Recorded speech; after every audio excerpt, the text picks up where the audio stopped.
selamat pagi pemirsa. Saya Putri Hanifa akan menemani Anda dengan menyajikan 3 berita pilihan yang telah dirangkum dalam Kilas Nusantara pagi ini. Berita pertama pemirsa terkait kesepakatan dan dorongan Menteri Pariwisata dan Ekonomi Kreatif Sandiaga Uno untuk Pemprov NTT guna membatasi wisatawan di kawasan Taman Nasional dalam rangka mendukung upaya konservasi dari potensi wilayah, kompensasi ekosistem hingga penggenjotan berbagai pengembangan destinasi. Selanjutnya ada kabar seputar situasi kasus COVID-19 yang nantinya pada tanggal 16 hingga 30 Juli akan menjadi penentu strategi mitigasi yang dilakukan pemerintah guna menyambut jamaah haji dari Arab Saudi. Meskipun kini terjadi peningkatan kasus aktif, namun angka kematian di Indonesia relatif kecil. Mari beranjak ke informasi selanjutnya pemirsa, di mana PT KAI akan memberlakukan syarat terbaru bagi pengguna kereta api jarak jauh yang berlaku mulai tanggal 17 Juli mendatang, yakni mengenai persyaratan vaksinasi dosis ketiga atau penyertaan hasil antigen maupun PCR. Berikut informasi selengkapnya untuk Anda. Menteri Pariwisata dan Ekonomi Kreatif Sandiaga Salahuddin Uno dalam weekly press briefing di Jakarta pada Senin 11 Juli merespon soal kenaikan harga tarif masuk bagi wisatawan di kawasan Taman Nasional Komodo Labuan Bajo, Nusa Tenggara Timur. Sandiaga mengatakan urgensi pemberlakuan tiket masuk Pulau Komodo senilai 3,75 juta rupiah per orang ini sudah tepat dan sesuai kajian. Hal tersebut perlu dilakukan karena pihaknya tidak ingin Komodo punah dan terjadi kerusakan alam di Pulau Komodo. Kebijakan ini pun sudah dipelajari secara mendalam dan memberikan manfaat.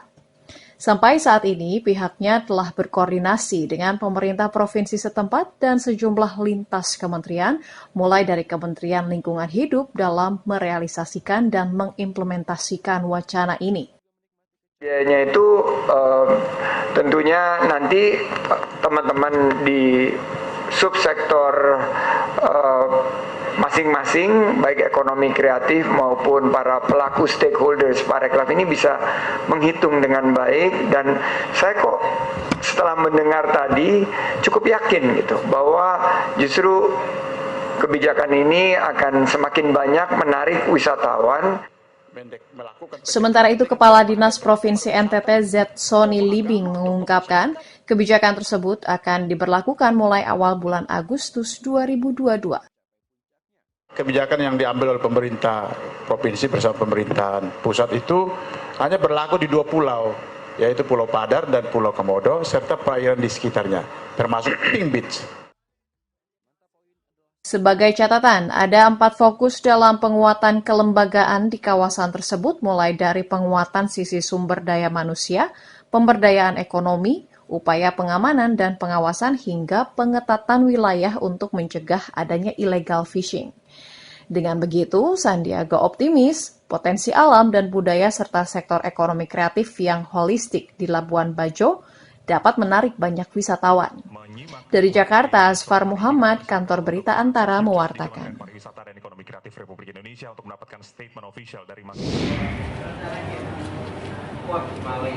Situasi kasus COVID-19 di Indonesia pada 16 hingga 30 Juli mendatang menjadi penentu strategi mitigasi yang akan dilakukan oleh pemerintah saat menyambut kepulangan jamaah haji dari Arab Saudi.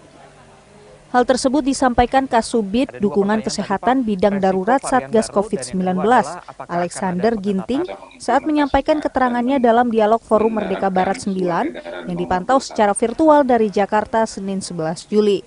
Menurut dia, laju kasus aktif COVID-19 di Indonesia saat ini mencapai hampir 20.000 kasus, dengan laju kasus harian lebih dari 2.500 pasien. Akan tetapi angka kematian relatif kecil dan jumlah pasien yang dirawat di rumah sakit tidak sebanyak saat pemberlakuan pembatasan kegiatan masyarakat PPKM Darurat 2021 lalu.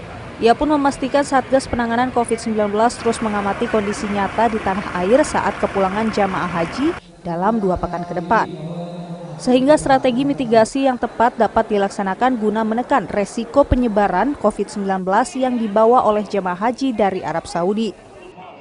Lagi penularan masih berlangsung, proses mutasi akan ada.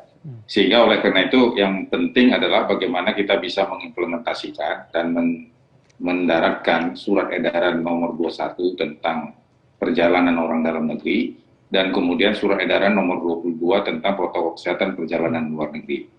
Kedua surat edaran ini basisnya adalah bagaimana vaksinasi booster menjadi syarat utama. Kalaupun misalnya dia belum bisa divaksinasi, tentu harus diikuti dengan testing. Alexander menambahkan Indonesia saat ini juga telah memenuhi permintaan pemerintah Arab Saudi perihal ketentuan vaksinasi dosis lengkap bagi calon haji berusia 65 tahun. Pernah menderita COVID-19 dan hasil pemeriksaan kesehatan negatif COVID-19 sebelum mereka diberangkatkan.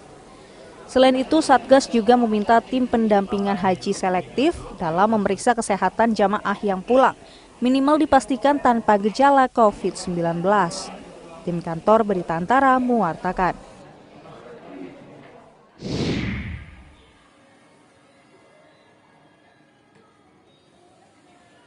PT Kereta Api Indonesia memberlakukan aturan baru bagi pelaku perjalanan kereta api jarak jauh, di mana para calon penumpang kereta jarak jauh diwajibkan sudah mendapatkan vaksinasi anti COVID-19 dosis ketiga atau dikenal dengan vaksinasi booster. Oleh PT KAI, aturan baru tersebut mulai diberlakukan 17 Juli 2022.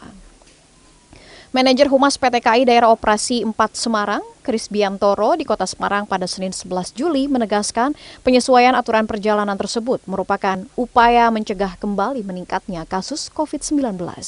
Menurut Kris Biantoro, bagi calon penumpang yang telah mendapatkan vaksin ketiga, maka tidak perlu menunjukkan hasil tes negatif COVID-19. Namun bagi calon penumpang yang baru mendapat vaksinasi dosis kedua, maka wajib menunjukkan hasil negatif rapid test antigen 1 kali 24 jam atau tes RT-PCR 3 kali 24 jam. Bagi calon penumpang yang baru mendapatkan vaksinasi pertama, maka menunjukkan hasil negatif tes RT-PCR 3 kali 24 jam. Sementara yang belum divaksinasi sama sekali dengan alasan medis, maka diwajibkan menunjukkan surat keterangan dokter dari rumah sakit pemerintah dan hasil negatif tes RT-PCR 3 kali 24 jam. Dalam mendukung aturan baru ini, PT KAI Daob 4 Semarang bekerja sama dengan Dinas Kesehatan menyediakan layanan vaksinasi di berbagai stasiun dan klinik kesehatan milik PT KAI. Bila hanya masih vaksin dosis pertama, wajib menunjukkan hasil negatif PCR 3 kali 24 jam. Dan bila belum atau tidak divaksin dengan alasan medis, maka wajib menunjukkan surat keterangan dari dokter rumah sakit pemerintah dilengkapi dengan hasil negatif PCR. Sementara itu untuk aturan perjalanan kereta lokal atau aglomerasi, calon penumpang kereta tidak diwajibkan menunjukkan surat keterangan hasil tes COVID-19, namun calon penumpang minimal harus sudah divaksinasi dosis pertama. Bila calon penumpang belum divaksinasi dengan alasan medis, maka wajib menunjukkan surat keterangan dokter dari rumah sakit pemerintah. Dari Semarang, Jawa Tengah, Suryo Wicaksono, Kantor Berita Antara, mewartakan.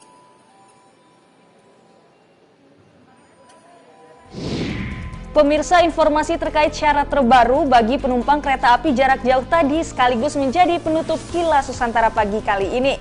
Namun jangan khawatir, Kilas Nusantara akan kembali menemani Anda malam nanti pukul 20.00 waktu Indonesia Barat. Anda juga dapat mengakses informasi lainnya dalam portal antaranews.com, kanal YouTube Antara TV Indonesia, serta saluran UC TV Antara. Selamat pagi, selamat beraktivitas.